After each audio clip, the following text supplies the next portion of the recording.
For the majority of the season, the Lady Jaguars have been ranked #1, and today they proved to everyone that they really are the best in the state.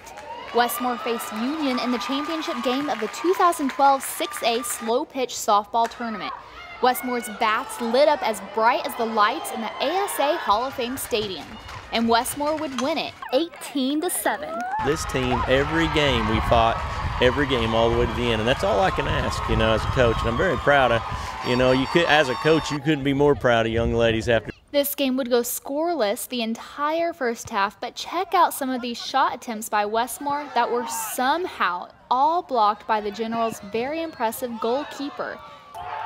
Second half, and it would be U.S. Grant to score first in the 53rd minute. But just 2 minutes later, Westmore would score here as Melvin Garcia sees an opening and catches the keeper off guard. End of regulation, and the game is still tied, so we're going into overtime. Just about a minute in, and a foul is called here on U.S. Grant. That sets up the kick for Westmore. It'll be senior Taylor Vanderford to kick, and bam! Goal for Westmore. They get the win and move one big step closer to clinching a playoff position. Steve Boyd has been coaching the Moore Thunder Special Olympics basketball team for 12 years. But now he is partnering with Southmore volleyball head coach and Oklahoma Edge Volleyball Club director Janet Brannon to develop the city's first Special Olympics volleyball team. When she started with the Volleyball Association over here, she called and asked if we'd like to move our basketball over here. Well, then we just got to talking and decided, well, this would be a good fit for volleyball. Most of these athletes play basketball too, but that's only for about 9 months. Now that they have the opportunity to play for the Edge volleyball program, they get to stay a family throughout the entire year. If you love your teammates and you respect them and have a good relationship with them, then you'll go out of your way to help. For Janet, having the Special Olympics team means her varsity and club players have a chance to serve and give back to the community. But I thought it would be a great idea to incorporate with Edge. Obviously, we're about volleyball, and to get something for my girls, my own personal team. My girls will help teach it, coach it, and play it. Patty is one of the Edge players.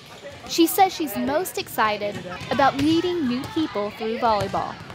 It's fun, you get to hang out with new people, and it also helps on my social skills.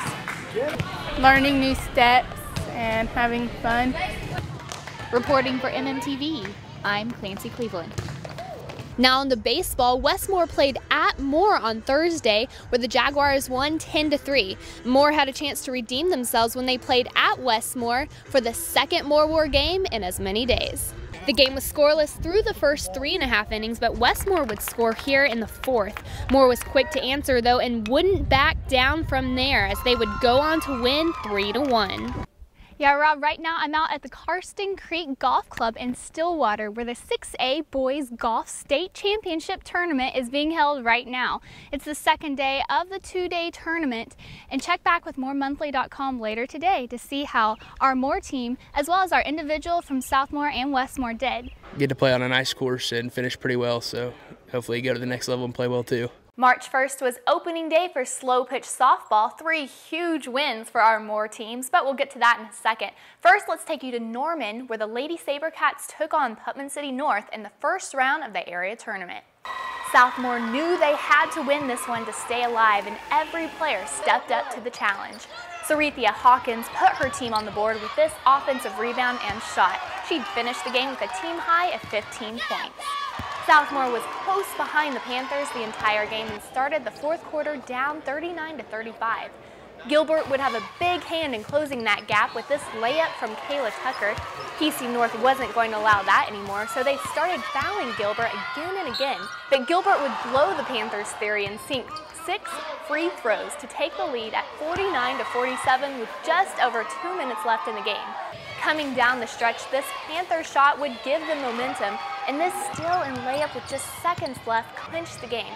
PC North wins it 61-54, and Southmore's basketball season comes to a close. Earlier this year, Southmore's original head football coach, Chris Jensen, announced that he would be leaving Southmore to go to Oklahoma Baptist University as they began their new football program. Shortly thereafter, Scott Myers, Moore High School's head football coach, announced that he too would be leaving. Myers said he would be headed to his hometown of Chandler to be co-athletic director and head football coach.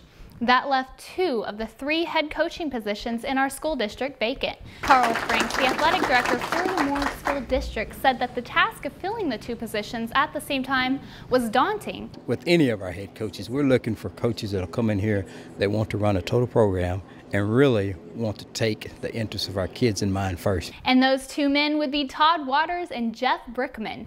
Waters comes from being an assistant coach at L.V. Berkner outside of Dallas to coach the Moore Lions, and Brickman will be Southmore's new head coach. Brickman has been assistant coach for the SaberCats since the school's founding.